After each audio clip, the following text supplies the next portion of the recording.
কক্সবাজারের চকরিয়ায় দুই যাত্রীবাহী বাসের মুখোমুখি সংঘর্ষে বাস চালক সহ ৮ মাস বয়সী এক শিশু প্রাণ হারিয়েছেন। ভয়াবহ এই দুর্ঘটনায় নারীসহ আহত হয়েছেন অন্তত ৪০ জন যাত্রী। আহতদের মধ্যে কয়েকজনের অবস্থা আশঙ্কাজনক। আজ দুপুরে চট্টগ্রাম কক্সবাজার মহাসড়কের চকরিয়া উপজেলার খুঁটাখালী ইউনিয়নের মেধা কচ্ছপিয়া এলাকার পাহাড়ি ঢালু ও ঝুঁকিপূর্ণ বাঁকে এ দুর্ঘটনা ঘটে।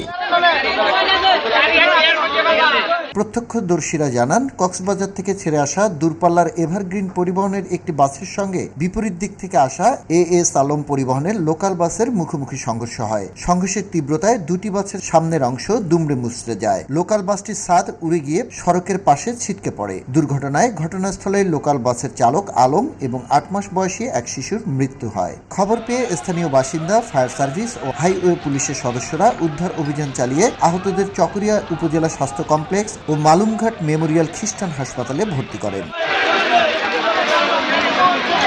হাসপাতাল সূত্র জানিয়েছে, আহতদের মধ্যে কয়েকজনের অবস্থা গুরুতর। একজনকে উন্নত চিকিৎসার জন্য চট্টগ্রাম মেডিকেল কলেজ হাসপাতালে পাঠানো হয়েছে।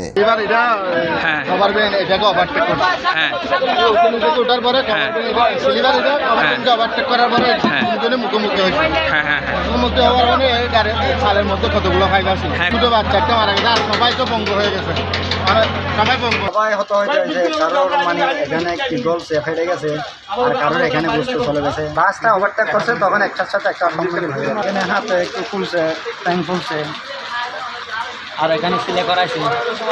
মালুমঘাট হাইওয়ে থানার ভারপ্রাপ্ত কর্মকর্তা জানান, দুর্ঘটনার পরপরই পুলিশ ঘটনাস্থলে পৌঁছে উদ্ধার কাজে অংশ নেয় এবং দুর্ঘটনা কবলিত বাস দুটি জব্দ করে। প্রাথমিকভাবে ধারণা করা হচ্ছে, পাহাড়ি ঢালু ও ঝুঁকিপূর্ণ বাঁকে অতিরিক্ত গতির কারণেই এই দুর্ঘটনা ঘটেছে। এই ঘটনায় আইনগত প্রক্রিয়া চলমান রয়েছে। বাচ্চা মারা গেছে, তার নাম ঠিকানা পাওয়া যায় নাই।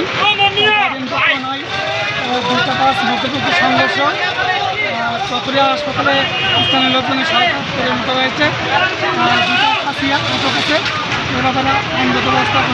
চট্টগ্রাম কক্সবাজার মহাসড়কের এই ঝুঁকিপূর্ণ অংশে বারবার দুর্ঘটনা ঘটলেও কার্যকর ব্যবস্থা না নেওয়ায় স্থানীয়দের মধ্যে ক্ষোভ দেখা দিয়েছে। পুলিশ বলছে, দুর্ঘটনার প্রকৃত কারণ অনুসন্ধানে তদন্ত চলছে। খবরের কাগজ, নিখাত, নির্ভীক, নিরপেক্ষ।